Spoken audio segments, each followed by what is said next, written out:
Le Chesnay, en Île-de-France. Comme tous les matins, ce trio de choc s'adonne à une séance de sport. Ce sont des policiers. À la tête du groupe, Patrick, maître chien à l'unité canine du Chesnay. À ses côtés, Christian, son adjoint.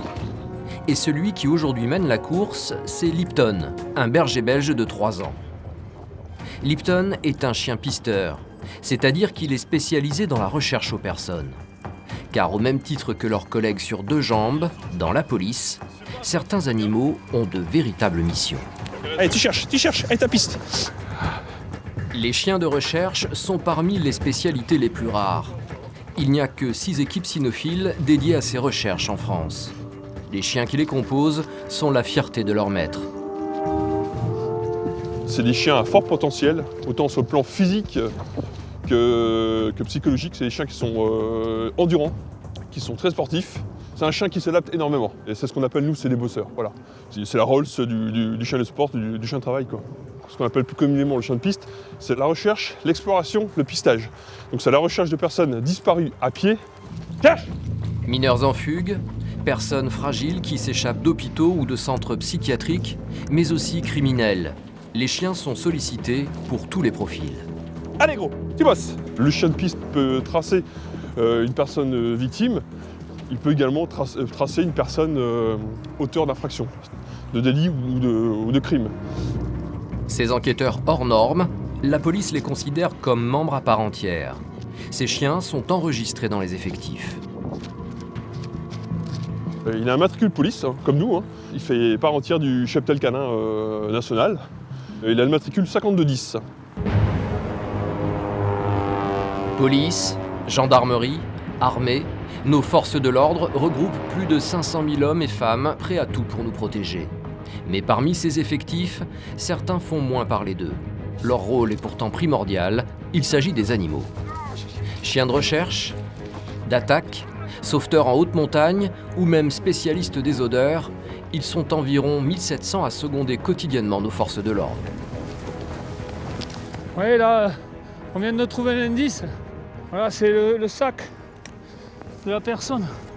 Les chevaux ont eux aussi une place prépondérante. Il a sa plaque police pour que les gens identifient bien que c'est un collègue. En cas d'arrestation musclée, Police, arrêtez-vous! ils sont formés à neutraliser sans violence des individus virulents. Les mains sur la tête, monsieur. Pendant des semaines, nous avons côtoyé ces animaux d'exception. De leur formation aux missions sur le terrain, portrait de ces membres des forces de l'ordre un peu spéciaux.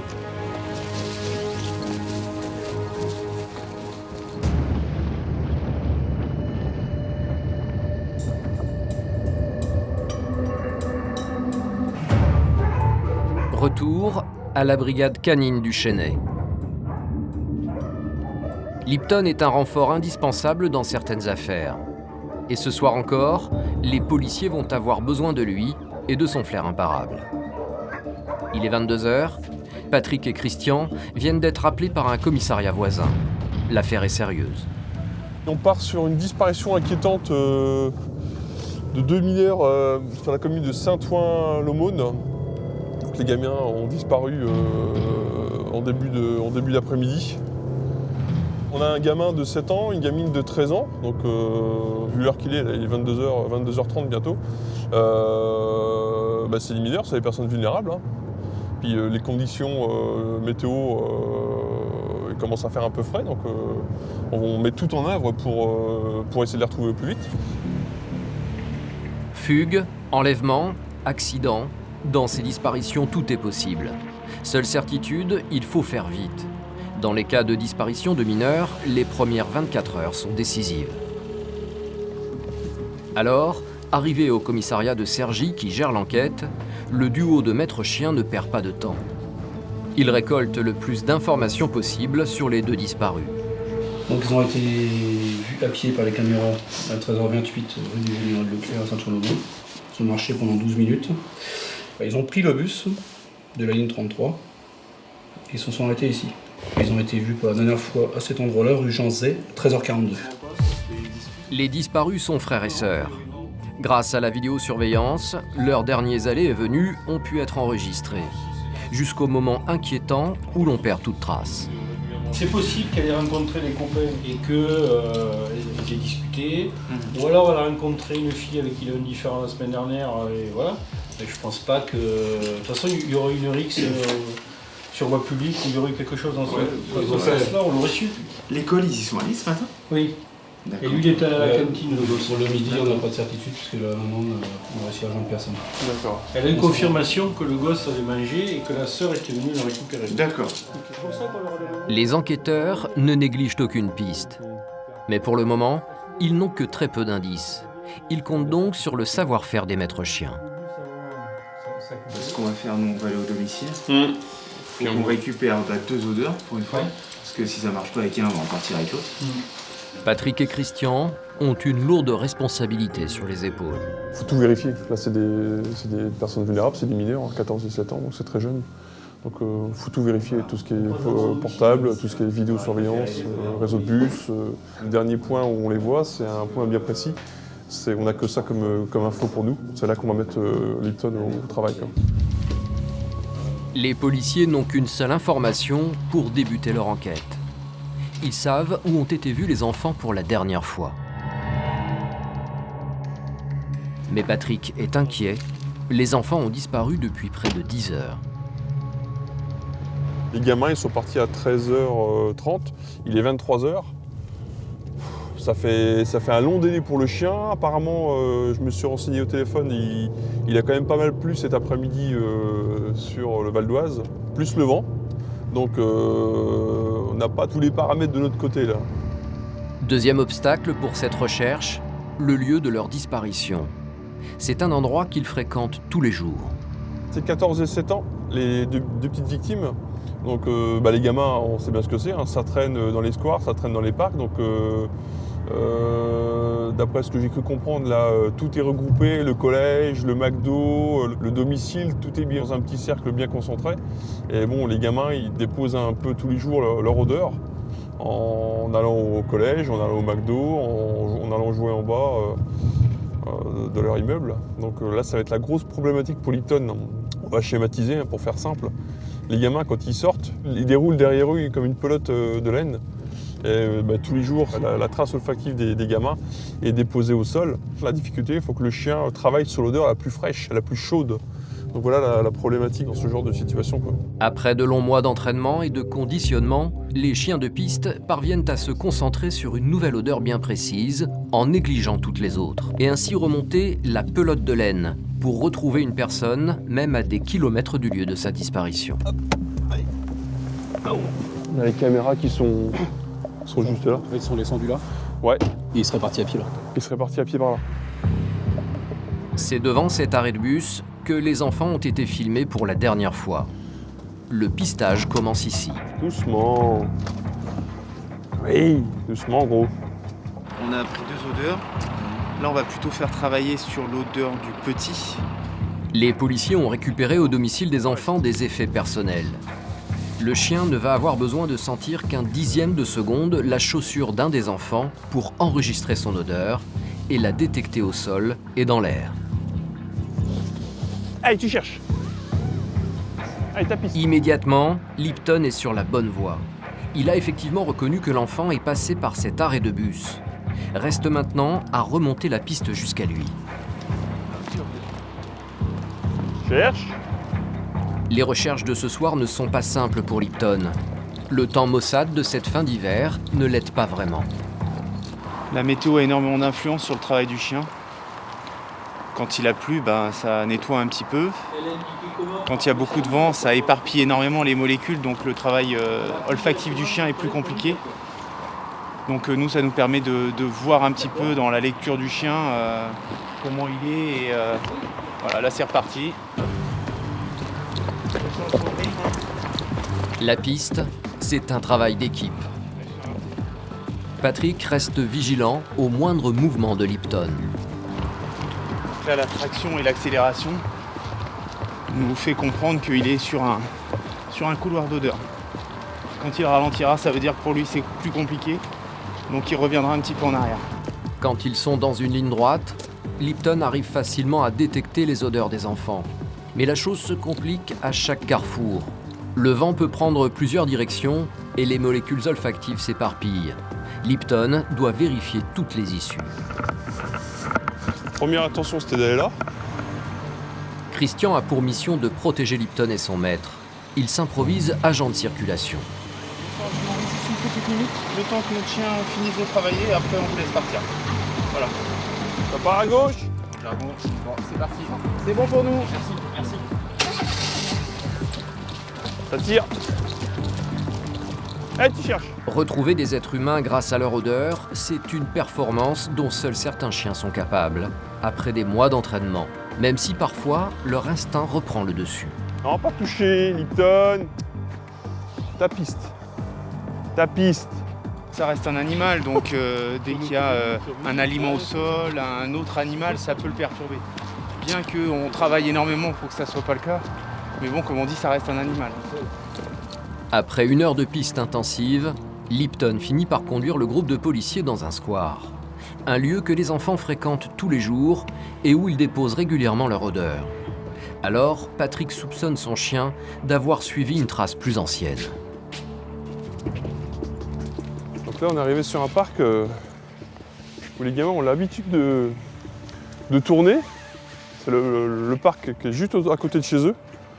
Donc là, c'est la grosse difficulté pour Lipton, c'est de retrouver la trace la plus fraîche dans toutes ces méandres des déplacements des gamins.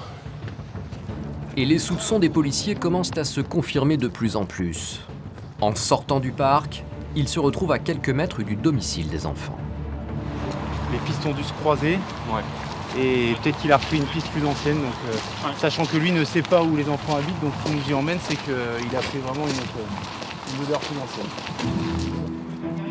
Et effectivement, Lipton semble avoir suivi une trace d'odeur déposée depuis quelques jours. Le groupe d'enquêteurs se retrouve devant le portail de la résidence des enfants disparus. C'est ici ou c'est celui là-bas? Non, c'est celle-là, oui. Lipton a malheureusement tourné en rond. Mais on peut pas blâmer le chien. Il nous ramène au domicile, alors que le point de départ, c'est à peu près distant d'1,5 km d'ici en voiture. Sur le plan de la procédure, oui, ça va rien emmener de plus à l'enquête, là. Il a bien travaillé quand même. Donc là, le chien, quand il s'assied, ça veut dire que pour lui, c'est terminé. Pour les policiers, la recherche des enfants grâce à leur odeur s'arrête là. Fin de mission pour Lipton. Refaire la piste dans son intégralité, ça ne servirait à rien. Surtout, on évite. Tu mettrais ton chien en doute. De remettre, même sur l'odeur de... Là, on a pris l'odeur du garçon. De remettre l'odeur de la petite fille, ça le mettrait en doute. En fait, moi, je pense que Lipton a dû prendre une odeur, ne serait-ce que celle de ce matin ou d'hier après-midi. Une odeur plus ancienne. Et sur le tracé, peut-être que les gamins sont montés dans un bus, sont été pris en charge par une voiture. Si la solution du chien pisteur n'a rien donné, l'enquête, elle, continue. Les enfants restent la priorité des policiers sur le terrain, qui vont continuer à récolter des indices. 2 gamins sont inscrits, ce qu'on appelle au FPR, au fichier des personnes recherchées. Donc dès qu'ils vont être contrôlés par une patrouille de police ou de gendarmerie, ils seront vus qu'ils seront mineurs, ils seront ramenés au commissariat. Le lendemain matin, retour à l'unité canine du Chesnay. Malgré leur déception de la veille, Patrick tient à se tenir informé de l'avancée de l'enquête. Et il semble qu'il y ait eu un véritable retournement de situation. Aux dernières nouvelles, le gamin de 7 ans a été retrouvé. Uniquement le gamin? Uniquement le gamin. Sa grande sœur est venue le déposer ce matin à l'école. Ah, d'accord, ok. Il y en a une qui va se faire enguirlander. Oui, Quelque chose de propre. d'accord. Soulagement pour les policiers. Les enfants ont finalement été retrouvés à quelques mètres de chez eux. Lipton avait peut-être suivi la bonne piste. Ils ont passé la nuit chez une amie de la grande sœur. Il s'agissait en fait d'une fugue. Ce matin, donc, la sœur de 13 ans est venue redéposer à l'école son frangin, mais apparemment elle est repartie. Donc bon, je pense qu'il y aura explication avec les parents, avec la gamine, mais on n'était pas au courant de tout, de tous les tenants et aboutissants hier soir quand on a mis Lipton au travail. Cette année, 6 personnes ont été retrouvées grâce aux chiens de recherche de l'unité canine du Chesnay. Des animaux qui sont formés grâce à de longs entraînements avec les policiers. Nous sommes au centre d'entraînement de la brigade canine du Chesnay. C'est ici que sont logés Lipton, le chien pisteur, mais aussi les 14 autres chiens spécialisés dans les patrouilles et les recherches de stupéfiants. Et si la plupart de ces chiens sont recrutés dès leur plus jeune âge, certains arrivent dans les rangs de la police par la petite porte. Parfois, ce sont de simples particuliers qui décident de faire don de leur animal aux forces de l'ordre. Aujourd'hui, cet homme est venu présenter son chien Attila. Comme Lipton, c'est un malinois, l'une des races de prédilection pour la recherche aux personnes. Vous l'avez vu à 2 mois, c'est ça? Et 2 mois et 3 semaines. Ouais. D'accord. 2 mois et 3 semaines, et voilà, pendant les 4 premiers mois, je m'en occupais assez bien. Je le sortais, je passais les après-midi, il voyait plein d'autres chiens. Attila est un chien plein de vie, sociable et joueur. Une recrue potentielle intéressante. A priori, il n'y a jamais eu de soucis, il veut tout le temps s'amuser. D'accord. Attila est aussi obéissant. Quand je le siffle ou quand je me mets à courir, il me suit. D'accord. Et quand je le siffle, il vient. Et bon, il s'arrête pas devant moi, mais à chaque fois, il vient, quoi. Si ce propriétaire vante autant les mérites de son animal, c'est qu'il espère bien le faire adopter par la police. Lui ne peut plus s'en occuper. Pourquoi vous voulez vous en séparer? Parce que c'est trop lourd. Je l'ai pris comme ça et au début j'avais la motivation de m'en occuper.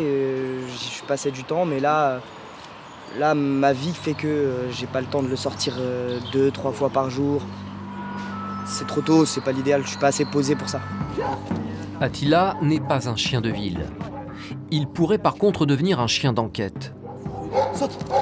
Les policiers vont tenter de définir si Attila pourrait être l'un des leurs.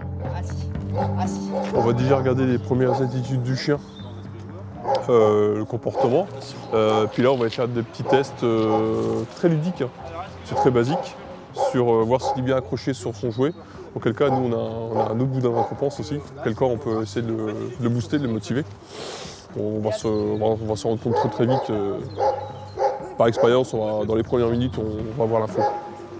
Afin de découvrir ses capacités, les maîtres chiens vont mettre Attila en situation. Il doit retrouver son maître. Saute! C'est moi qui l'ai retenu. Allez-y, partez en courant, je le frustre exprès. Là, il y a un fourgon qui est ouvert, vous pouvez rentrer dedans. C'est quel? Le 4e fourgon! Oui! Alors, c'est la frustration du papa. Vous voyez dedans là? Allez, on y va. Et tout de suite, Attila semble avoir les bons réflexes. Il flaire le sol à la recherche de l'odeur de son propriétaire. C'est bien ça. Voilà. Qu'est-ce que vous regardez là, Raphaël? Là, je regarde s'il utilise son olfaction pour retrouver son maître. En moins de 2 minutes, le chien a remonté la piste. Voilà. On peut lui donner son jouet là pour récompenser. C'est bien, c'est bien. Elle a réussi à venir jusqu'ici. Ah bah tout seul. Attila. Attila devra encore se soumettre à plusieurs exercices. Mais pour le moment, son profil intéresse les policiers du Chesnay. Des chiens très joueurs, très sociables, que ce soit avec leurs congénères ou avec les humains, c'est très bien pour nous. C'est un bon point pour lui là. Mais bon, après la partie n'est pas encore gagnée. Hein. De son côté, son maître actuel pourrait bientôt perdre la garde de son animal. Malgré l'angoisse de la séparation, voir son chien devenir policier serait une vraie fierté. Donc c'est pour lui et je sais qu'il sera mieux ici, donc ça, je me console avec ça, quoi.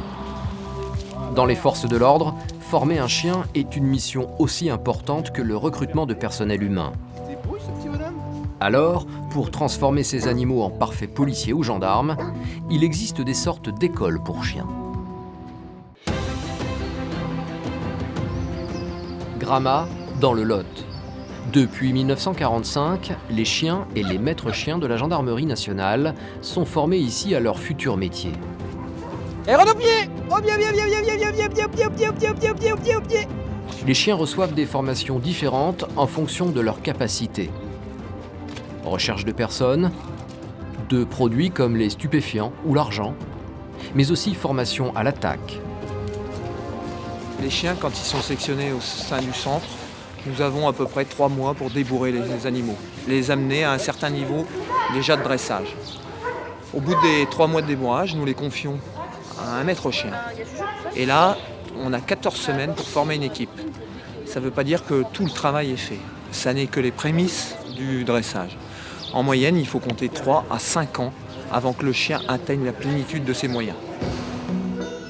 Au Centre national d'instruction cynophile de la gendarmerie, les chiens en formation viennent de divers horizons. Élevage professionnel, particulier, mais aussi centre d'adoption.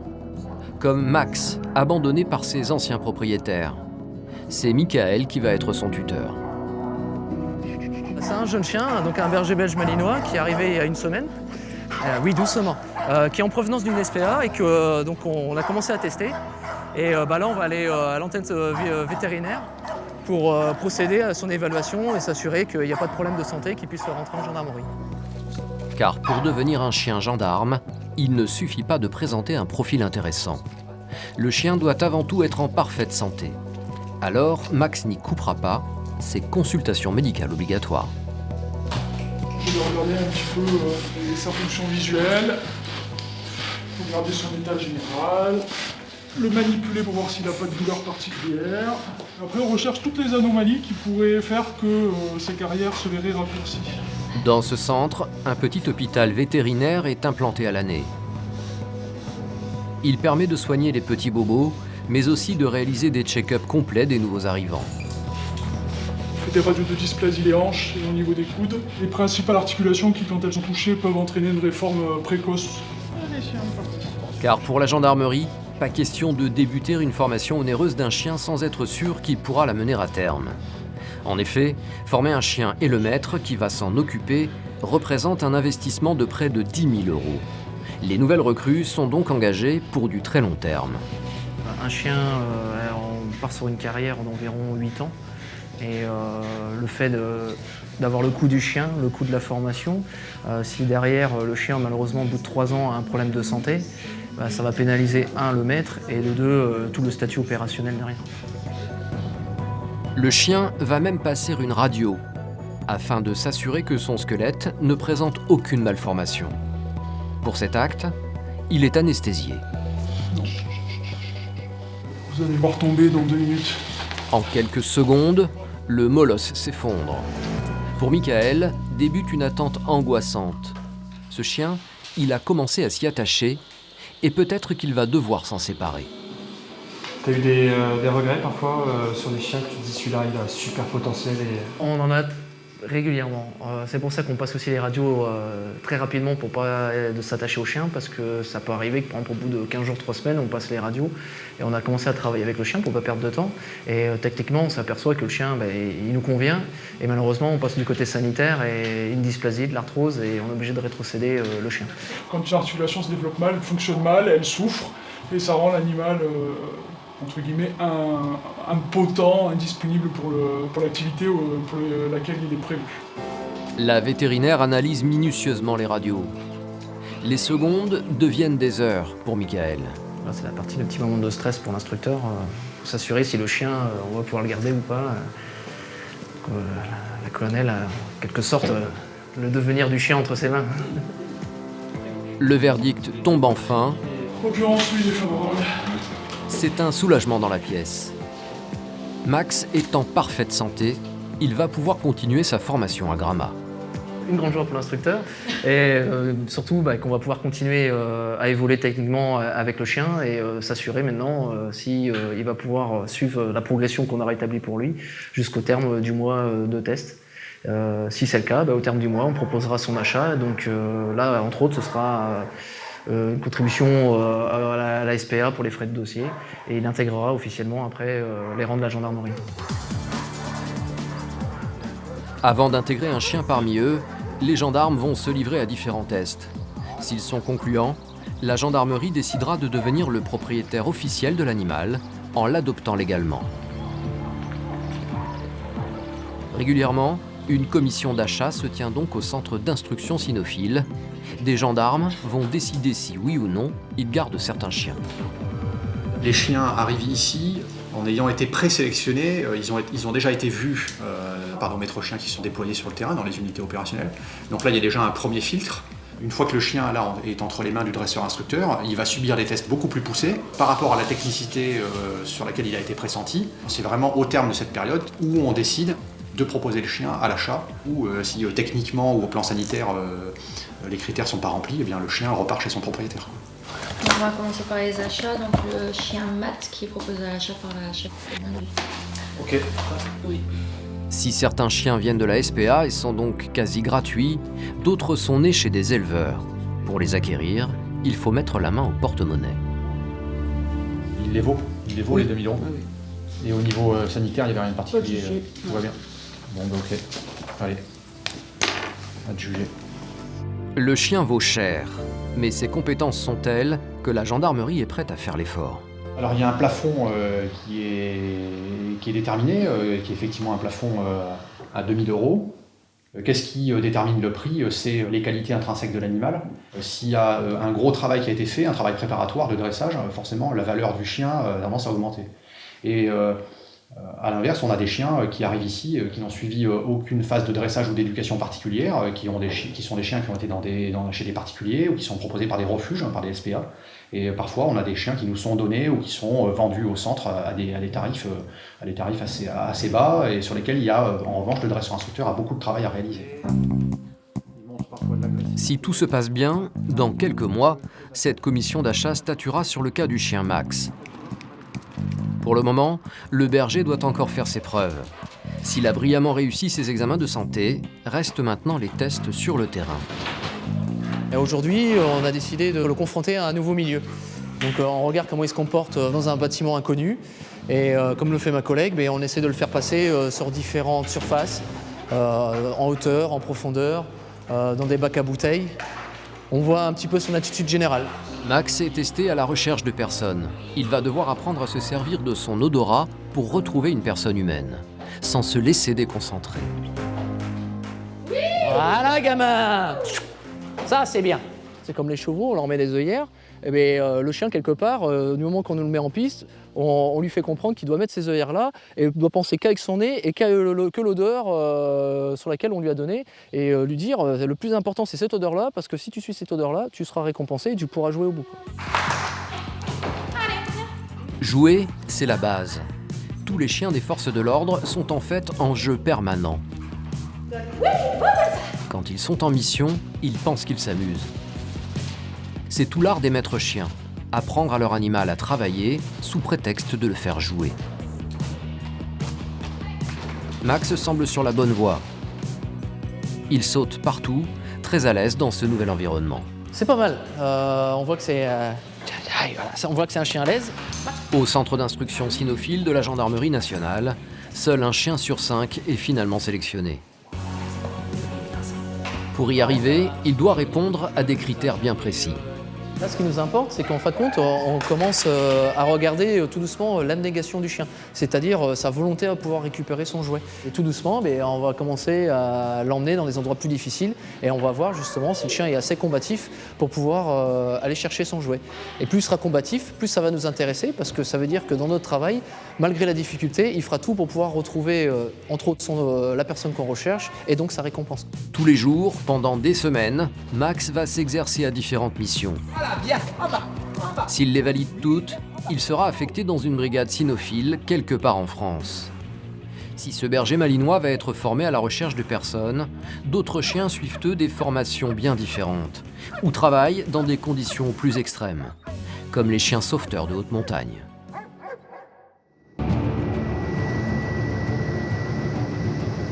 Direction la chaîne montagneuse des Pyrénées. Dans cette nature sauvage, entre les sapins et les cascades gelées, les interventions auprès des populations sont risquées et ardues. Avalanche. Pas de recherche autre que la victime déjà trouvée pour une évacuation rapide. Pour les mener, des policiers travaillent ici 24 heures sur 24. Des CRS, mais pas n'importe lesquels. Bien loin de l'image du policier casqué avec son bouclier qui contient les manifestations des grandes villes, ici, les CRS sont de véritables montagnards, spécialistes des interventions en altitude. Chaussures de ski de rando, des raquettes à neige indispensables pour se déplacer sur une coulée d'avalanche. Au cirque de Gavarnie, ils sont 6 pour veiller sur la vallée. 5 hommes et Iléou, un chien policier. Eh salut le gros, ça va? Et alors? Iléou, du nom d'un lac des Hautes-Pyrénées. Alors que d'ordinaire, ce sont plutôt des bergers ou des labradors qui sont utilisés en montagne, Iléou est Drahthaar, une race très peu connue en France. Originaire d'Allemagne, c'est un chien endurant, utilisé initialement pour la chasse. Mais son maître, Vincent, a décidé de le transformer en chien sauveteur. Il l'a formé lui-même pendant des mois, directement sur le terrain. Ce chien, c'est vraiment un pari parce que cette race-là, elle n'existait pas du tout en France et peut-être même dans le monde. Au niveau des chiens de travail de la police, déjà, ça n'existe pas. Et c'est pas une race qui était à la base utilisée pour faire la recherche en avalanche. Si Vincent a eu l'idée de recruter Iléou, c'est pour son flair hors norme. C'est un chien robuste. Voilà, la race m'intéressait parce que j'avais lu des choses sur cette race qui me faisaient dire que pour de la recherche de personnes, ça fonctionnerait. Comme par exemple la recherche du gibier au sang, c'est aussi de la piste. Sauf que les chiens recherchent des gouttelettes de sang. Et je m'étais dit pourquoi est-ce qu'un chien qui arrive à détecter une piste de gibier au sol n'arriverait pas à rechercher une personne. Je me suis dit, il suffit que j'habitue ce chien-là à rechercher de l'odeur humaine à la place du gibier et j'aurai la quête qui sera déjà acquise pour lui puisque c'est instinctif. Vincent et son chien, c'est plus qu'une relation de travail. Les deux acolytes vivent ensemble 7 jours sur 7. Vincent a pour mission de fournir à son animal tout ce dont il a besoin, à commencer par des repas équilibrés pour affronter les hivers sibériens de la montagne. Je le fais manger un peu en début de journée quand on est susceptible d'intervenir, pour pas qu'il ait une baisse de régime s'il y a une recherche, s'il y a une recherche dans la journée. Chez les CRS de haute montagne, les équipes sont donc très soudées. Si Iléou possède ses appartements privés pour la nuit, de leur côté, les policiers, eux, se partagent un chalet. Bon, garbure ce soir. La traditionnelle garbure pyrénéenne. Après, il y a des meilleurs cuistots que d'autres. Les maîtres chiens, ils sont bons. Pendant leur garde d'une semaine, ils y vivront 24 heures sur 24, prêts à intervenir en cas d'urgence. Et comme dans tous les foyers, le soir, c'est le moment de détente. Malgré les sourires et la bonne humeur ambiante, ces policiers pas comme les autres sont toujours sur le qui-vive. À la montagne, les interventions peuvent tomber à n'importe quel moment. Et elles se font toujours dans des conditions extrêmes. Tu la pratiques parce que tu l'aimes, la montagne, mais malheureusement, elle te rappelle tout le temps que de toute façon, c'est la plus forte et qu'il y a des éléments que tu maîtriseras jamais. Et aujourd'hui, on est là, on en profite, demain, on ne sait pas où on sera. Chaque moment de calme est donc un privilège qu'il faut savourer.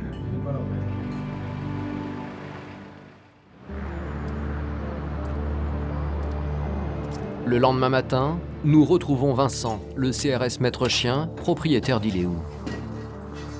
Aujourd'hui, lui et ses collègues sont très inquiets. Le poste de secours est en état d'alerte. Un gros redout est annoncé.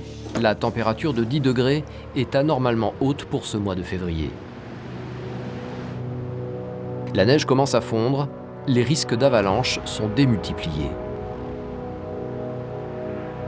On voit que même les grandes cascades là, qu'on a au-dessus du poste sont tombées cette nuit.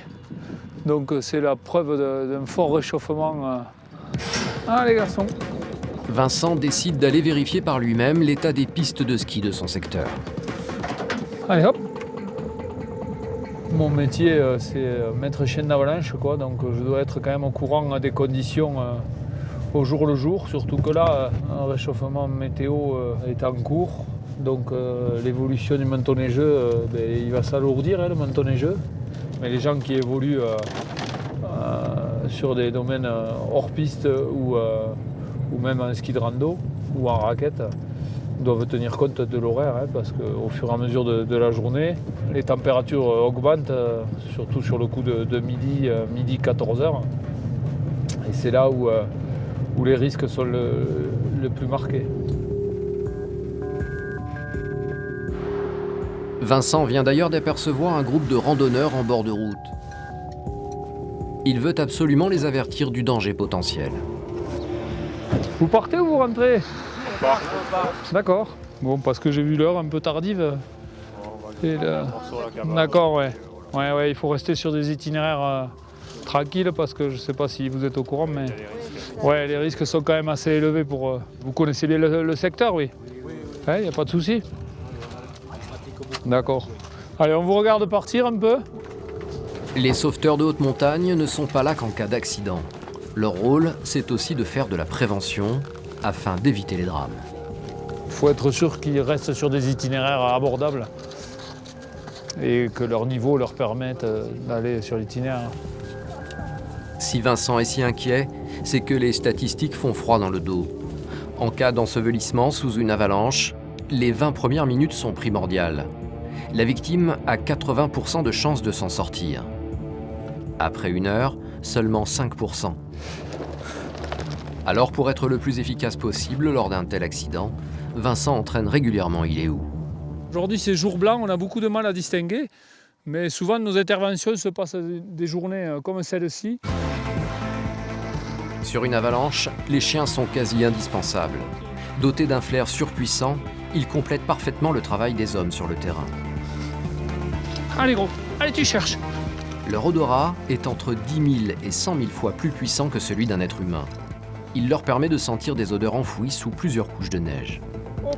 Sur le terrain, Iléou n'a pas conscience qu'il doit sauver un être humain. Pour lui, quelle que soit l'intervention, il pense que c'est un jeu. Allez gros, on y va. Le fil conducteur, c'est le jeu. Le chien, lui, n'a pas la notion de rechercher une personne pour la sauver. C'est vraiment pas son souci. Lui, il veut rechercher cette personne parce qu'il croit qu'elle détient son jouet. Son jouet, c'est ce boudin de caoutchouc qui procure à l'animal une immense satisfaction. Alors là, il veut son jouet absolument. C'est le jouet qu'il a eu quasiment quand il a commencé à travailler, à l'âge de 4-5 mois déjà, à faire de la recherche de personnes. Pour l'exercice du jour, une fausse avalanche a été reproduite. Jérôme, un pisteur secouriste, va jouer le rôle de la victime. Il s'enfouit dans un trou creusé dans la neige spécialement pour l'occasion. La cavité est ensuite entièrement rebouchée. Iléou a maintenant pour mission de le retrouver au plus vite. Oui, là, on vient de trouver un indice. Voilà, c'est le sac de la personne. C'est le sac de la personne, donc on peut estimer que la personne va être par là. Je vais relancer mon chien. Ça, c'est bien. Allez, garçon, allez, tu cherches. L'exercice a pour objectif de donner au chien l'envie de rechercher son jouet. La mise en scène est la plus réelle possible pour que le chien ne fasse pas la différence entre un exercice et un véritable sauvetage. Et là, donc, il y a le chien au grattage, on le voit bien. Le chien est au grattage, ça y est, il a percé, il est rentré dans le trou. Sur la neige et à 2000 mètres d'altitude, chaque mouvement est un effort pour l'homme. Iléou, lui, y évolue en toute facilité. Il a détecté la fausse victime bien longtemps avant que son maître ne soit sur les lieux. Qu'est-ce que t'as trouvé là, gros? Qu'est-ce que t'as trouvé? Ça, c'est un bon gros, ça. Allez, gros, allez, tu me le sors. Jérôme, le pisteur, piégé sous la neige, attend d'être retrouvé. Iléou, après des années d'entraînement, a bien décelé l'odeur d'un humain prisonnier des glaces. Et il sait que s'il travaille bien, il aura sa récompense. J'ai fait passer à Jérôme le fameux jouet. Et ce jeu-là me sert que lorsque je travaille avec Iléou et qu'il a trouvé quelqu'un. Et c'est sa récompense ultime. Iléou a pénétré depuis plusieurs secondes dans la cavité. Vincent, lui, doit encore creuser pour dégager la victime, avant de les libérer tous les deux et de féliciter son chien. Et là, du coup, il va sortir avec lui et vous allez voir, il va exploser de joie. Moi avec, en me faisant comprendre à mon chien que c'était exactement ce que je voulais. Allez gros, tu me le sors. Allez garçon, sors-le. Ouais le gros. Ah ouais, il a trouvé. Ça c'est bien ça. Grâce à cet exercice, Iléou a encore gagné en motivation. Lui et son maître sont dans les meilleures dispositions, fin prêts pour n'importe quelle intervention. Et malheureusement, le binôme ne va pas avoir longtemps à attendre avant de mettre ses compétences au service d'une mission. 6 h du matin, à la base des CRS secouristes. Les hommes sont sur le pied de guerre. 3 skieurs sont portés disparus depuis la veille au soir. Là, on part sur les recherches des personnes qui sont portées disparues sur la station de Cotteret. On va voir quand le jour va se lever s'il y a des grosses coulées d'avalanche. Vu l'état du manteau neigeux ces derniers jours, on peut imaginer que les personnes recherchées vont être prises dans une coulée. Là, je vais aller chercher le chien. Les skieurs ont disparu depuis maintenant plus de 12 heures. Iléou va avoir un rôle primordial dans leur recherche. Les personnes ne sont pas rentrées chez elles hier soir. Cette nuit, les conditions météorologiques étaient tellement mauvaises qu'on n'a pas pu intervenir. Et donc tout laisse penser qu'ils auraient pu être pris sous une coulée d'avalanche. Vincent sait que ce type d'opération au petit matin n'augure rien de bon. Cette année, les avalanches ont été particulièrement meurtrières dans la région. On meurt de quoi dans une avalanche? Alors en premier lieu, on meurt d'asphyxie si la mort n'est pas causée par traumatisme, parce que parfois les avalanches de neige lourdes sont tellement puissantes que les personnes qui sont prises dans la coulée meurent de traumatisme. Donc si ce n'est pas le cas, on meurt d'asphyxie. Et si l'asphyxie, si on arrive à se créer une poche d'air suffisamment importante pour pouvoir respirer un moment, ensuite on meurt d'hypothermie, c'est-à-dire de froid, quoi. Les CRS ont rendez-vous dans la station de Cotteret. Ici, c'est déjà le branle-bas de combat. Des gendarmes du PGHM, le peloton de gendarmerie de haute montagne, ainsi que des pisteurs de la station sont venus en renfort. Ils ne sont pas moins de 20 professionnels réquisitionnés pour cette recherche. Beaucoup de monde, beaucoup de renforts. Donc pour ces recherches, voilà, on fait participer en partenariat les gendarmes du PGHM et les CRS pour avoir un maximum de personnes sur le terrain pour essayer de quadriller la zone le mieux possible. Malgré les moyens mis en place, peu d'espoir de retrouver les disparus vivants. Après une nuit en pleine montagne, ensevelis sous la neige, leurs chances de survie sont infimes. Les personnes ont été vues pour la dernière fois hier dans l'après-midi. Il s'agit de 3 adultes. Elles répondent plus au téléphone, leur téléphone sonne, mais elles ne répondent pas au téléphone. Iléou, lui, n'a pas conscience de la scène dramatique qui se joue. Il est juste excité à l'idée de partir en intervention avec son maître. Là, il est impatient, hein, il sait qu'il va se passer quelque chose, donc, et là il sait qu'on arrive à la gare d'arrivée. Il l'a senti. C'est sur ce versant que l'avalanche a eu lieu la veille. Et des traces de ski sur la neige prouvent que malheureusement, les disparus semblent y avoir été emportés. Il y a une barre rocheuse qui est parcourue par une cascade. C'est une cascade en fait qui a creusé là, tu vois, une trace noire là, vraiment marquée. Ouais. Et à la gauche de cette trace noire, on devine un vieux dépôt d'avalanche. D'accord. Et la trace de ski, elle rentre là-dedans et elle ressort pas. Autre indice très inquiétant, des charognards rôdent dans la zone. Il y en a 3 renards. Hein. Il y en a un tout seul. En haut, il regarde en descendant. Et comme par hasard, ils sont sur la coulée. Hein. La présence de ces animaux est de mauvais augure. Des corps pourraient bien être ensevelis à cet endroit. Sur la zone d'avalanche, là, on aperçoit 3 renards qui se déplacent sur la zone. Ça nous donne encore une indication pour dire que les renards trouvent de quoi manger sur la zone, donc, ou peut-être un sac qui a été éventré par l'avalanche. Sans pitié. Hein. Pardon ? La nature est sans pitié. La nature, elle est opportuniste, on va dire. La mission des sauveteurs maintenant semble assez claire. Il faut retrouver et rapatrier les corps des skieurs disparus. Un hélicoptère va quadriller la zone pour faciliter les recherches qui vont débuter là où les traces de ski se sont arrêtées. 2 chiens, dont Iléou, sont en première ligne dans cette exploration. Allez Iléou, tu cherches. La zone d'intervention est immense. Il faut analyser des dizaines d'hectares de neige. Mais surtout, le sol est rendu très instable par l'avalanche d'hier. Avec le soleil qui commence à chauffer, les risques de suravalanche sont la hantise des secouristes. Tu la vois la voiture? Oui, celle-là, ouais. Mais il reste encore de la neige. Tout à fait. Si jamais ça chauffe, on est sud-est là. Ouais, c'est clair. C'est pour ça qu'on veut faire au plus vite. Il commence à y avoir des petits départs sur la face en amont. C'est des petits départs, mais c'est l'annonce du réchauffement avec le soleil qui chauffe. Et donc ça risque de s'amplifier avec les minutes qui vont arriver. Ça coule. Oui, ça coule. Avalanche. Un drame a déjà eu lieu ici.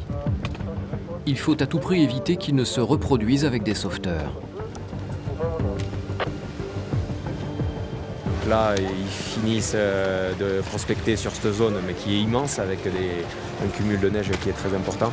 Donc ils font ce qu'ils peuvent dans un minimum de temps, et ensuite pour évacuer la zone et se mettre à l'abri pour ne pas prendre de risques supplémentaires. Leur temps est donc compté pour retrouver les corps et les ramener dans la vallée. Par chance, Iléou vient d'en localiser un. C'est positif pour la recherche Sino ici, découverte. Il nous faut 30 minutes pour le sortir, parce qu'il est debout, compacté, et il nous faudrait des grosses pelles sur place. Bien reçu de Lionel.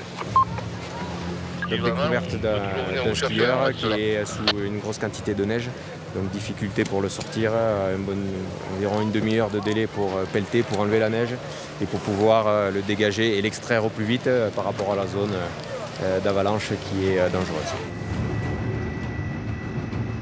On vient avec l'hélico, on extrait la victime et on part. En quelques minutes, les recherches sont terminées. Il semblerait que le maître chien qui est resté sur place a trouvé deux autres victimes. Les deux autres corps ont été retrouvés à plusieurs mètres du premier. Les chiens sauveteurs ont réussi leur mission. L'opération a rendu très difficile, avec le risque de suravalanche permanent. Et les personnes étaient ensevelies à 2 mètres, toutes les personnes, donc les odeurs étaient très difficiles à localiser pour le chien. Le chien a travaillé plus de 2 heures, c'est énorme. Vincent et son équipe sont intervenus plusieurs fois cet hiver sur des avalanches mortelles. En France, alors que la saison n'est pas encore terminée, 36 personnes ont déjà perdu la vie en haute montagne. Les CRS le savent bien, la nature est imprévisible. Malheureusement, les victimes sont toutes décédées, mais voilà, le bilan c'est qu'on a laissé personne sur place. Il y a eu vraiment du gros boulot et les familles pourront faire leur deuil et voilà, et la vie continue pour nous. Malgré des conditions de travail dans un environnement extraordinaire, le quotidien des sauveteurs de haute montagne n'est pas des plus faciles. Ils doivent apprendre à accepter les drames tout en ne perdant pas leur motivation pour de futures missions. C'est bien, mon gars. Ça a été bon. Ah ouais, ça a été bon. À la montagne, les chiens ont donc un rôle primordial auprès de leur maître. Mais il n'y a pas qu'en haut des cimes enneigées que leur présence est un atout. Les forces de l'ordre, quel que soit le paysage, peuvent toujours compter sur le soutien d'animaux d'exception.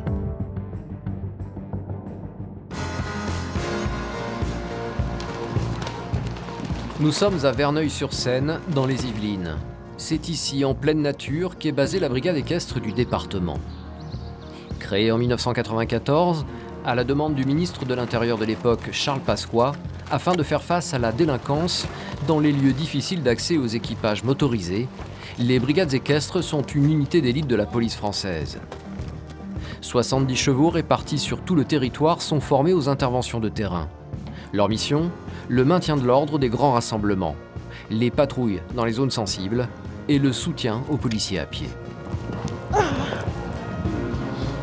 Dans le monde, très peu de brigades de ce type existent, car les techniques d'intervention à cheval sont pointues. Les chevaux, sélectionnés pour leur robustesse et leur calme, sont formés au sein de leur centre d'affectation pendant environ 1 an par ceux qui vont devenir leurs cavaliers. Delphine est l'un de ces policiers cavaliers. Tous les jours, elle vient s'occuper de son binôme. Alors là, on a Starter. C'est un percheron américain de 900 kg. Et il a 13 ans. C'est un peu la mascotte, c'est le plus gros de l'unité. De par son gabarit, vous allez voir quand je vais le sortir. Et celui-là, en patrouille, il passe pas inaperçu. Un joli bébé qui effectivement doit réfréner les ardeurs de plus d'un. Quand on voit le gabarit de starter ou ténor qui est juste derrière, je vous jure que les individus, ils n'ont pas envie de s'y frotter. Malgré leur carrure impressionnante, ces chevaux sont d'un calme olympien. Une qualité indispensable pour appartenir à la famille de la police. On leur demande d'être froid dans leur tête, d'être calme, réactif quand il faut et surtout d'être à notre écoute. Car sur le terrain, ces mastodontes font partie intégrante de leur unité.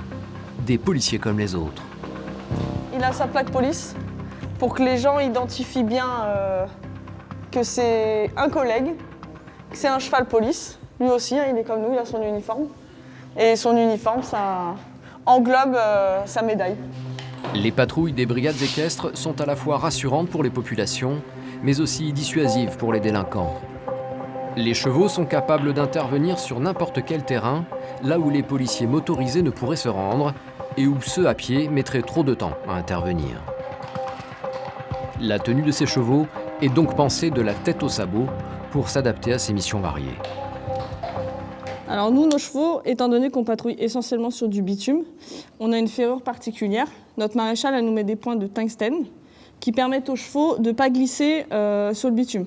S'il pleut ou autre, ils accrochent sur les divers revêtements qu'on peut rencontrer lors de nos patrouilles. Maîtriser un tel animal ne s'improvise pas. Tous les membres des brigades équestres sont des sportifs aguerris, même si leur vocation est très claire. Alors moi, je me définis comme une policière, avant tout, et cavalière dans un second temps. Après, on a, nous, cette chance à l'unité, en intégrant ce service, de pouvoir allier notre métier à notre passion. Mais avant tout, on est policier. Hein. Des forces de l'ordre spécialistes du terrain. Alors tous les matins, c'est le même rituel. Entraînement au maintien de l'ordre, dans des conditions proches du réel. En fait, là, on désensibilise les chevaux sur tout ce qui pourrait nous arriver sur la voie publique. Il y en a qui sont vraiment prédisposés pour cela.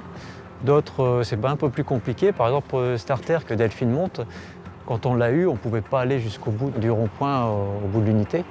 Il se mettait debout, il faisait demi-tour et il revenait ici.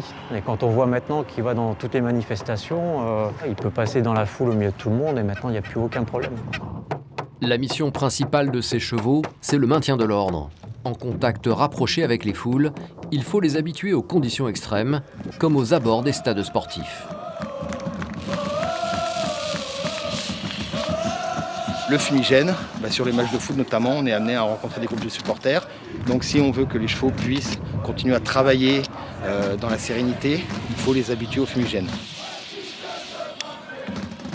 L'usage des pétards est assez répandu. Donc les chevaux doivent être habitués à entendre des bruits de pétards. Ça n'empêchera pas des réactions, mais ce sera des réactions qui seront contenues parce qu'ils ont l'habitude.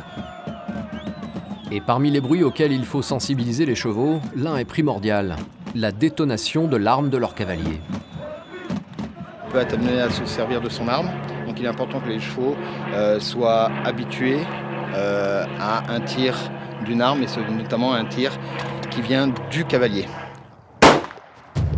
Et effectivement, aucune réaction. Les chevaux restent stoïques. Non, pas de changement de comportement, parfait.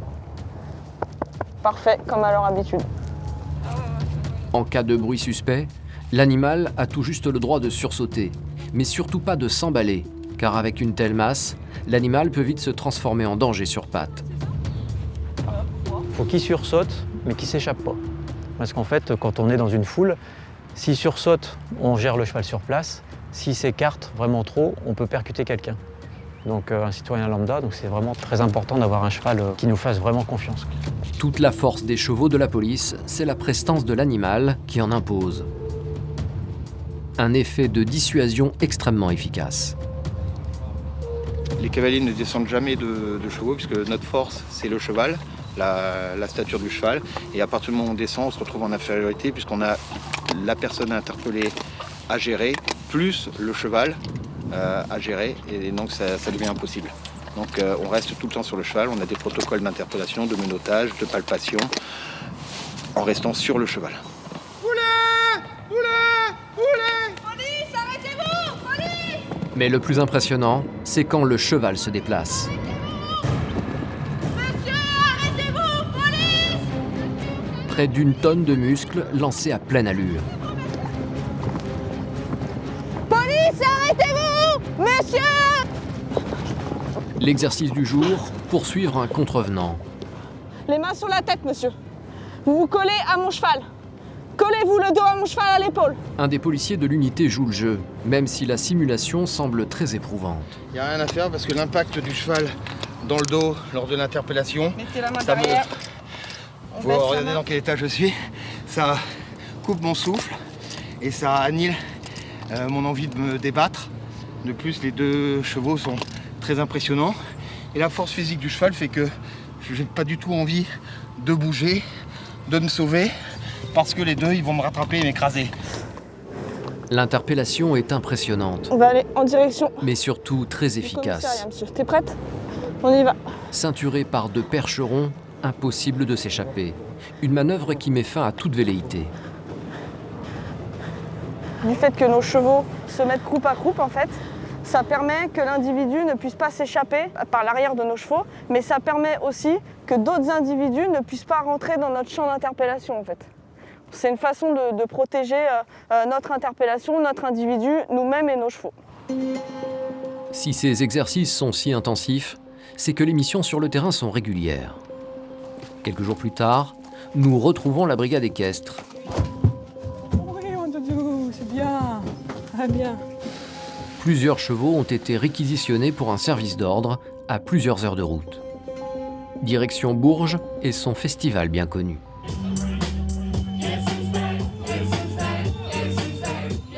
Chaque année, les rues de la ville se remplissent de passionnés de musique, mais aussi de fêtards venus profiter de l'ambiance.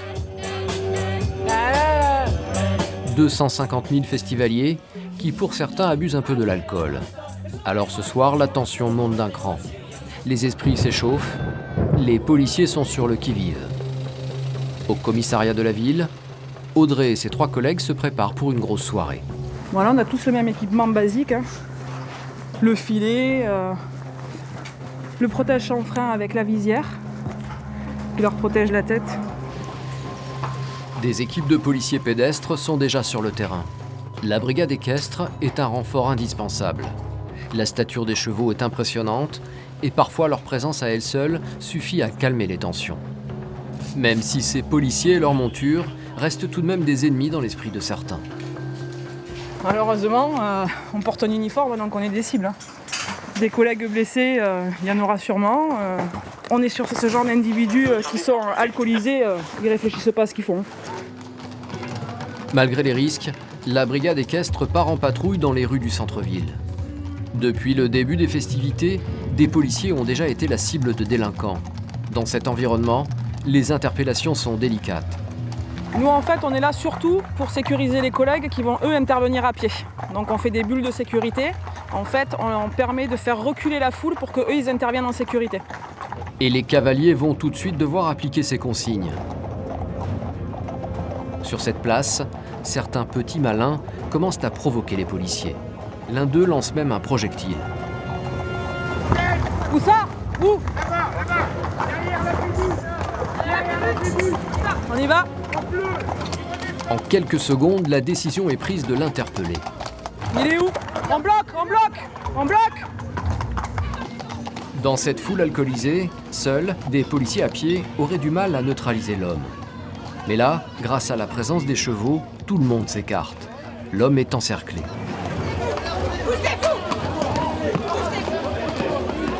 L'interpellé va être conduit au commissariat pour y être auditionné. Son transfert se fait sous très bonne escorte. Un policier de la BAC le maintient devant lui. Ils sont protégés par un mur infranchissable, les flancs des chevaux de la police. On s'est fait caillasser à notre arrivée. Donc l'individu a été interpellé par l'aide des CRS et des collègues. Et on a ramené les collègues avec l'individu interpellé en sécurité jusqu'à leur voiture. Ce soir, l'intervention de la police montée aura donc permis d'éviter que les manifestations de personnes alcoolisées ne dégénèrent. Grâce à leur sang-froid, les chevaux ont parfaitement su s'adapter. Savoir faire face à n'importe quelle situation, toujours être à l'écoute, ne pas reculer face au danger, toutes ces notions sont le fruit d'un long travail qui repose sur la parfaite confiance de l'animal envers son maître. Et cette relation unique qui lie l'homme à l'animal se retrouve dans tous les corps des forces de l'ordre et de l'armée. Orléans, base aérienne 123. C'est d'ici que partent certaines de nos troupes en opération extérieure à travers le monde. La France est en alerte depuis des mois. Des attentats sont à craindre dans tout le pays. Face à la menace terroriste, la sécurité des bases militaires est renforcée. Aujourd'hui, l'escadron de protection vient de signaler qu'un individu dangereux se serait introduit dans l'enceinte protégée. Il s'agirait d'un terroriste lourdement armé qui aurait piégé plusieurs lieux de la base avec des engins explosifs surpuissants. Dans le cadre de cet exercice, le commando parachutiste de l'air, le CPA-30, est envoyé en mission, accompagné de son chien d'élite. Raid de Maki. Je viens d'arriver sur zone. Je vais débuter ma fouille. Le caporal-chef Reddy est commando parachutiste depuis 5 ans. Au front, il peut être amené à exfiltrer des pilotes tombés derrière les lignes ennemies. Terry au pied. Son chien, Terry, qui l'accompagne depuis le début, est là pour l'aider et pour le protéger. Ce Malinois fait partie des 11 chiens commando parachutistes, déjà engagés ou prêts à partir au combat. Avec 2 savoir-faire, ils savent détecter les explosifs et peuvent également neutraliser des cibles ennemies. Le terroriste qu'ils pistent aujourd'hui va d'ailleurs ouvrir le feu dans leur direction. Terry, attaque! Le caporal-chef Reddy envoie son chien Terry pour neutraliser l'ennemi.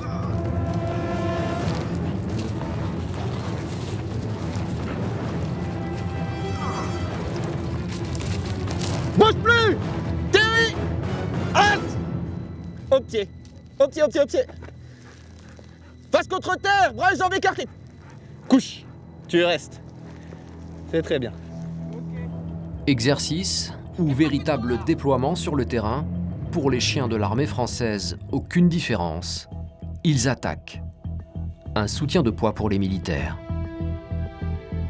Là où ça va être très utile, par exemple, c'est dans le cas d'un homme qui pourrait être retranché, effectivement, ou quelque chose comme ça. Pour nous, ça va être assez difficile d'accéder à la zone dans laquelle le personnel va être retranché, parce que tout simplement, il va nous attendre, effectivement, c'est le principe. Hein. Et pour le coup, dans ces cas-là, on va envoyer le chien, ce qui va donner un effet de surprise. En plus, potentiellement, voilà, le chien va permettre, si on a la chance qu'il morde éventuellement le bras armé ou quoi, que le personnel lâche son arme, le personnel retranché, et ça va permettre aussi justement à côté de faire une diversion pour que tout le groupe puisse avancer et venir intervenir sur le personnel aussi. Dans l'armée française, les chiens sont en première ligne. Des compagnons de guerre dévoués qui parfois doivent pousser leur mission jusqu'à l'extrême. Il faut aussi qu'on prenne en compte le fait qu'ils sont là pour nous sauver la vie, voire sauver la vie de tout le groupe. C'est effectivement quelque chose d'assez dur à enregistrer et à accepter, mais on n'a pas le choix et ça fait partie intégrante du boulot. Il faut bien considérer qu'effectivement, on risque de perdre notre chien.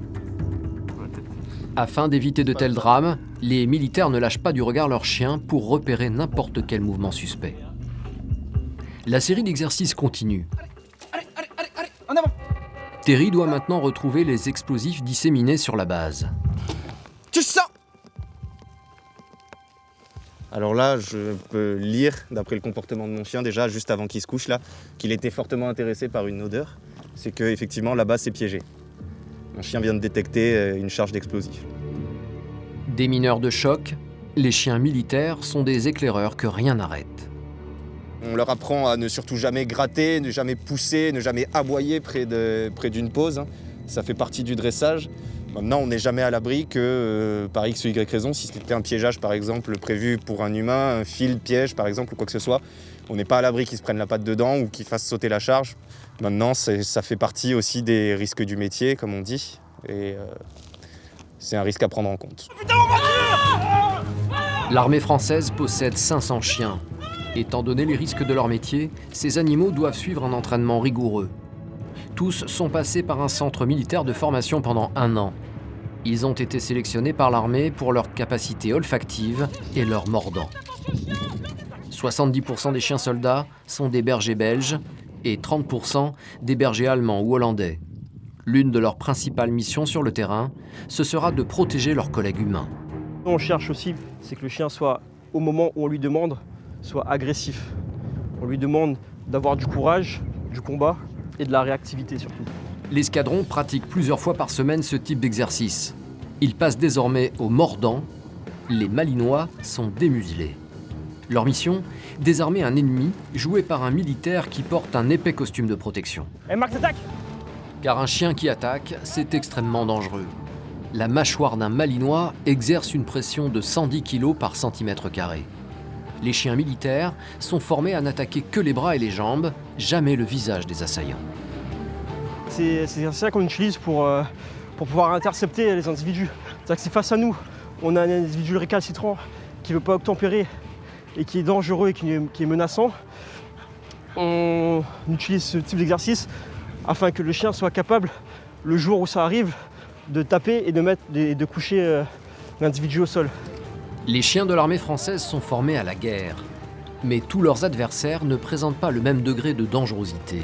Le travail des militaires, c'est d'encadrer leurs chiens pour doser leurs forces. Il faudra que la réponse de notre attaque soit proportionnelle à l'agression qu'on subit. Donc on ne peut pas envoyer un chien démuselé parce qu'un chien est considéré comme une arme.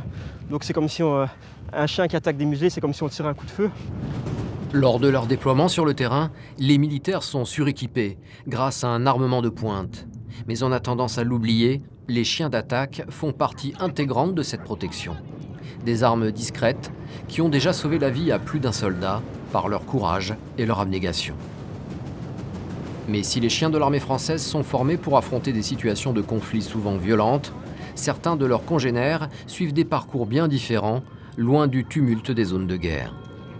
Il existe par exemple des chiens détectives, des fins limiers formés à démasquer des criminels grâce à leurs odeurs.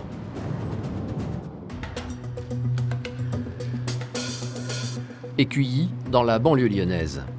Nous sommes dans un des lieux les plus importants de la police de notre pays, le centre technique et scientifique de la police nationale. C'est ici que sont résolues parmi les plus grandes enquêtes grâce à différentes méthodes scientifiques. Et parmi elles, l'une est une révolution, l'odorologie, une science basée sur les odeurs. Dans ce bâtiment, ce sont ainsi des centaines d'odeurs de suspects d'affaires judiciaires qui sont répertoriées. Un véritable musée des senteurs humaines. Nous conservons les odeurs comme des cavistes peuvent conserver du bon vin. Nous, on a des odeurs ici qui sont vieilles depuis plusieurs années. Nous en avons qui datent de 2002, et pour certaines, il nous en reste encore quelques-unes de 2001. Donc, ce qui veut dire qu'on a un archivage et une bibliothèque riche de 17 années d'odeurs. L'odorologie a été inventée dans les années 70 en Hongrie. En France, elle n'est opérationnelle que depuis 2003. Le major Olivier fait partie de ceux qui ont été formés en Hongrie et qui ont développé cette méthode dans notre pays. Le fait de pouvoir conserver et de pouvoir stocker des odeurs, ça nous permet dans les affaires justement de pouvoir capturer des odeurs sur des scènes de crime.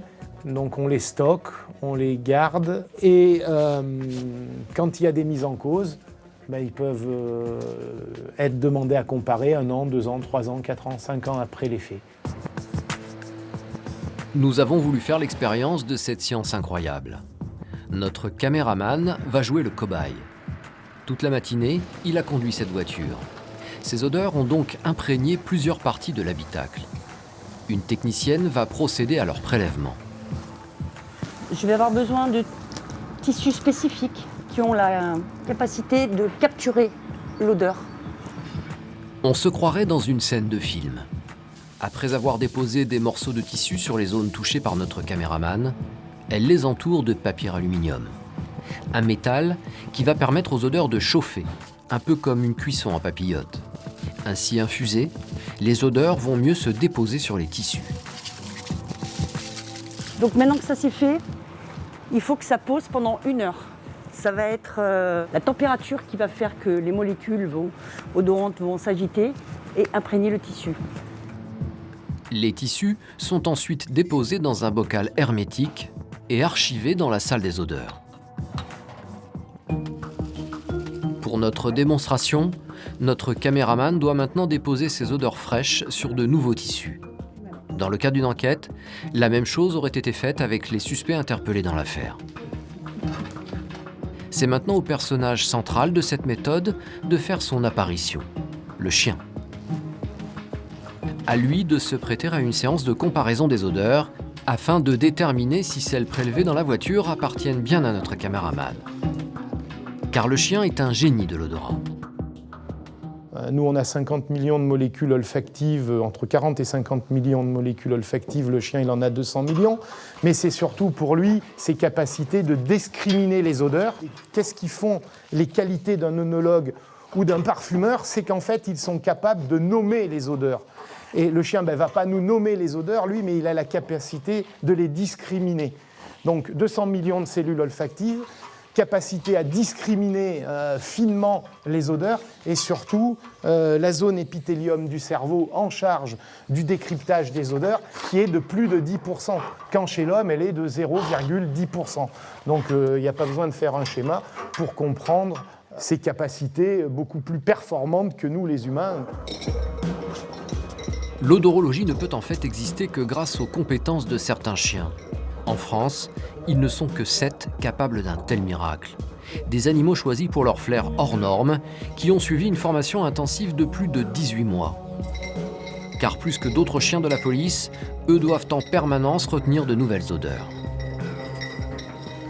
C'est un procédé qui n'est pas identique aux chiens d'avalanche et de stupéfiants ou d'explosifs, puisque ce sont des chiens qui recherchent et identifient l'odeur humaine qu'on leur donne à mémoriser au départ sur la référence. Chaque jour, la référence est nouvelle pour eux, alors que pour les autres chiens des autres disciplines, ils ont des produits mémorisés dans leur mémoire olfactive. En ce qui concerne les stupéfiants ou les explosifs, pour nous, chaque jour, chaque séance même, puisque des fois on fait 2 à 3 séances par jour, sont des odeurs nouvelles pour eux. Ils ne savent jamais ce qu'ils doivent chercher. Et cette recherche est quasi infinie. Notre planète compte en effet plus de 7 milliards d'individus, soit autant d'odeurs différentes. L'odeur humaine, elle est propre et individuelle au même titre que l'ADN ou les traces papillaires. Si les criminels portent des gants pour éviter de déposer leurs empreintes, impossible pour eux de masquer leurs odeurs. Et vous allez le voir, ces chiens sont des nez sans faille. Donc dans ce bocal-là, on a un des tissus qui a été prélevé tout à l'heure sur le véhicule. C'est un des tissus du siège conducteur. C'est ce que nous appelons chez nous une trace odorante. C'est ce que nous allons donner à sentir au chien. Et puis dans ce bocal-là que je ne toucherai pas malgré que j'ai des gants, celui-là qui est numéroté 1, c'est l'odeur corporelle, la vôtre, que vous avez donnée tout à l'heure à ma collègue. Et parmi les autres bocaux, ce sont d'autres odeurs corporelles, d'autres hommes comme vous qui ont été prélevés. Les bocaux des différents suspects sont répartis au sol. Le chien va respirer l'odeur de notre caméraman et tenter de la retrouver parmi les 4 autres. Il est encouragé par son maître, qui, en hommage au pays d'origine de l'odorologie, lui parle quelques mots en hongrois. Super. Donc on lui fait mémoriser une odeur, là, Sagoy. Voilà, Kosh Kutia. Vous voyez, Sagoy. Voilà. Il prend toutes les effluves. Sagoy. En quelques secondes, le chien a enregistré cette nouvelle odeur. Il ne lui faut pas plus de temps pour l'identifier. Kosh Kutia, Manioyo Kutia, Kosh. Voilà, Kosh. Pour que cette découverte soit valable dans le cadre d'un procès, le chien devra repasser 2 fois sur ses bocaux, puis une 3e fois sur une ligne sans l'odeur recherchée. Un 2e chien devra se livrer au même exercice pour confirmer la recherche. Nous, on n'intervient au niveau du cadre juridique que dans des affaires criminelles ou dans le cadre de délits aggravés. Là, le marquage, il est franc et décisif. Et il faut qu'il soit comme ça, puisqu'on identifie des gens, donc il faut que ça soit sûr et formel. Car dans le cadre d'une véritable enquête, ces découvertes serviraient de preuve. Depuis 2005, cette méthode est en effet admise comme une preuve formelle. Depuis sa mise en place, plus de 500 affaires ont été résolues en France grâce à l'odorologie. Coche! Ah, c'est bien! À force d'entraînement répétitif, les chiens renifleurs peuvent donc résoudre des affaires judiciaires. Mais ils ne sont pas les seuls à faire preuve d'une telle ténacité. Les exercices et les entraînements sont au cœur des métiers des forces de l'ordre. Et dans les forces de police, une unité est en première ligne lors des interventions risquées. Il s'agit du RAID, une unité composée de l'élite de la police. Des hommes destinés à intervenir sur des missions antiterroristes. Par mesure de sécurité, ils doivent rester anonymes. Eux aussi possèdent à leur côté des compagnons à quatre pattes. Au sein de l'unité d'élite, 15 Malinois sont opérationnels. Les chiens d'assaut du RAID suivent une formation intensive d'1 an, au contact de ces policiers, afin de parfaitement les connaître. Nous sommes à Bièvre, au quartier général de l'unité. Comme tous les jours, les hommes du RAID se mettent en condition d'intervention. Leur objectif ? Inventer un scénario qui pourrait se produire dans la réalité, étudier toutes les possibilités d'intervention et éviter ainsi des drames. Chef de dispo de Oméga 1. Oméga 1, je vous écoute, transmettez. Aucun visuel sur le forcené. Aujourd'hui, l'exercice est un cas déjà rencontré par les policiers. Un forcené s'est barricadé dans une maison. Il menace de mettre fin à ses jours. Pose le fusil, Olivier. Pose-le.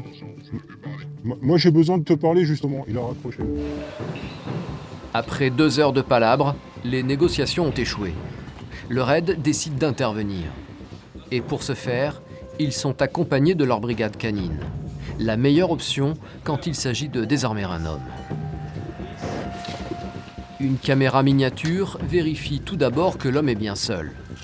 Ça touche. Je vois un individu porteur d'un fusil qui le met sous son menton.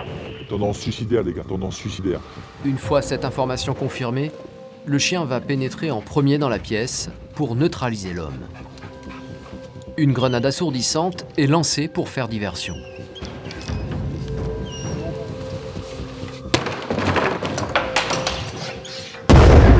Le chien peut remplir sa mission.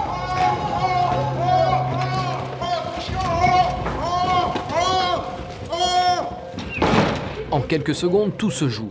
Le chien contraint l'homme à rester à terre. Les hommes du RAID peuvent l'interpeller en toute sécurité. Sans l'intervention en première ligne de l'animal, cette arrestation n'aurait pas pu se dérouler aussi facilement. On a au moins des chiens qui répondent à nos besoins. C'est-à-dire que c'est pas des chiens comme les autres, ils ont des besoins spécifiques. Il n'aboie pas, il est silencieux, il sait se faufiler dans une colonne. En pénétrant le premier dans la pièce, le chien devient de facto une cible. Une faiblesse que les policiers tentent de pallier en le secondant le plus près possible. À chaque fois que le chien est engagé, évidemment, on prend un maximum de précautions pour lui donner un maximum d'avantages. C'est là on va voir donc l'utilisation de la vitesse d'exécution, la vitesse d'intervention des opérateurs est nécessaire, puisque si on laisse trop longtemps le chien avec le forcené, soit il se prend un coup de couteau ou un coup de fusil et on perd notre chien. Et malheureusement, cette option n'est pas de la fiction. Nous sommes 5 jours après les attentats du Bataclan. Des terroristes suspectés d'avoir organisé les attaques sont retranchés dans un appartement. Pas le choix, le RAID doit donner l'assaut. Et comme en exercice, c'est l'un des leurs, le chien Diesel, qui pénètre en premier. Diesel est parti faire son travail comme d'habitude, sauf que là, nous étions convaincus que les terroristes étaient neutralisés, et l'un d'eux était mis en embuscade et attendait que mes collègues arrivent pour se faire un dernier baroud de nord en blessant ou en tuant un maximum de policiers du RAID. Et c'est Diesel qui l'a détecté, mais comme il était en embuscade, il a été plus rapide que le chien et il lui a mis deux balles, une dans la poitrine, une dans l'arrière-train, et le chien est décédé sur le coup. On n'a pas pu le sauver.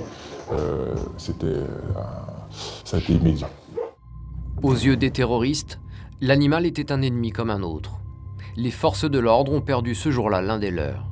Pour nous, c'est dramatique, c'est des années de travail, c'est un compagnon de tous les jours. Pour le maître chien qu'il conduisait ce jour-là, c'est encore pire. Il l'a vécu, lui, il a perdu son bébé, hein, c'était son chien à lui, mais quelque part, il se dit, il a fait son travail de chien de police et il est mort avec les honneurs. Il a fait vraiment un travail ce qu'on attendait de lui. Depuis ce jour tragique, Diesel est devenu un héros. La France entière s'est émue de cette disparition. Pour son sacrifice, les hommes du raid ont voulu lui rendre hommage. Le Malinois a été enterré au sein de l'unité. Donc ici, on arrive devant la tombe de Diesel. C'est là qu'on a tenu donc à l'enterrer ici. C'est le seul chien qu'on a perdu donc en opération et on lui a fait ce petit hommage avec ces petites plaques en commémoration, en mémoire. Donc Diesel repose ici depuis 2 ans et demi maintenant et tous les jours on passe devant et tous les jours on pense à lui. Donc c'est quand même c'est bien qu'il soit là en fait. C'est bien qu'il soit là parmi nous et ça marque les esprits des jeunes recrues également. Ils savent qu'ils peuvent perdre leur chien, ils savent que c'est jamais, que c'est jamais simple une intervention. Je pense que c'est bien qu'ils soient là. Les animaux des forces de l'ordre sont aussi de véritables héros qui, par leur courage et leurs actions, ont permis de sauver des vies. Et entre les chiens et les chevaux, il en est un autre qui ne fait pas souvent parler de lui et qui pourtant a participé très souvent au salut de notre pays. Le pigeon. Au Mont Valérien, à quelques kilomètres à l'ouest de Paris, est basé le colombier de l'armée française. C'est le dernier encore en usage dans toute l'Europe. Des militaires comme le caporal-chef Sébastien sont dédiés à son entretien. Alors là, on va les lâcher pour les entraîner un tout petit peu, donc pas très loin. Donc ils vont faire une petite envolée avec la vue parisienne, ça va être sympathique pour eux. Puis ça va leur dégourdir les ailes un peu. Chaque jour, ces pigeons voyageurs participent à des entraînements, avec un objectif, leur apprendre à rentrer au plus vite dans leur colombier. On a à peu près 200 pigeons voyageurs répartis entre mâles et femelles. Des volatiles qui sont chouchoutés par les militaires du 8e régiment de transmission. Quand on sait qu'on va les lâcher quoi que ce soit, donc on va regarder son œil. L'œil il est bien rouge, donc elle a une belle vue là, normalement il ne devrait pas avoir de soucis. Ses ailes, donc les 10 de ce côté-là, c'est ce qui va les aider à faire leur envol. Le matelas aussi, c'est toute cette partie de plume. Voilà, donc moins c'est aéré, mieux leur envol est efficace en fait. Comme les mains, en fait s'il y a trop d'air, il y a trop de vent, alors que si tout est bien fermé, ils vont voler correctement. Ces pigeons voyageurs ont rendu de grands services à la France. Ils ont été utilisés pour la première fois lors de l'invasion prusse au 19e siècle. Donc les pigeons voyageurs français, l'armée a commencé à les utiliser en 1870 à cause du siège par les Prussiens. Donc ils avaient besoin de communiquer et quand ils communiquaient, ils envoyaient des ballons dirigeables vers Tours. Sauf que le seul moyen de retour qu'on a eu, c'était les pigeons voyageurs. Pour leur exercice du jour, le caporal-chef Sébastien va libérer les oiseaux à quelques kilomètres de la base. Donc là, on va mettre ceux-là dans le camion.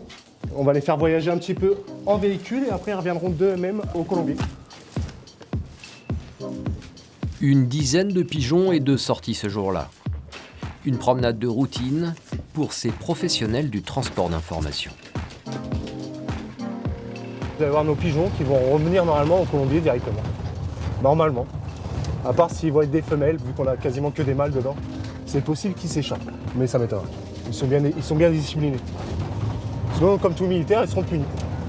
Le caporal-chef plaisante, car il y a peu de chances que l'exercice ne réussisse pas. On va le mettre ici, Sylvain ? Allez, direction la tour Eiffel. Voilà. Les pigeons voyageurs sont littéralement programmés pour rentrer chez eux. Leur lieu de naissance, c'est leur base. Donc en gros, si je veux le lâcher à Rennes, il faut qu'il soit né à Rennes. Nos pigeons qui sont ici sont tous nés au Mont Valérien sur Rennes. Donc pendant leur premier jour, donc la sortie de l'œuf jusqu'à leur premier 28 jours, ils vont s'imprégner du champ magnétique terrestre de l'endroit où ils sont nés. Et ça va rester à vie. C'est à nous, colombophiles, de les éloigner au fur et à mesure du temps. Donc on commence à 60 km et petit à petit on les éloigne plus loin pour qu'eux reviennent dans leur colombier. Mais on ne peut pas dire à un pigeon d'aller à Rennes s'il n'est pas né à Rennes. Les pigeons voyageurs sont comme dotés d'un GPS interne. Ils reconnaissent instinctivement les données géographiques de leur lieu de naissance. Ils sécrètent une petite pierre qui s'appelle les granites de magnétite. Donc ces granites de magnétite va de la sortie de l'œuf jusqu'à ce que leur savolée soit comme maintenant, c'est-à-dire adulte. ils vont s'imprégner du champ magnétique. Donc cette pierre va grossir et va s'imprégner du champ magnétique terrestre de l'endroit où il est né.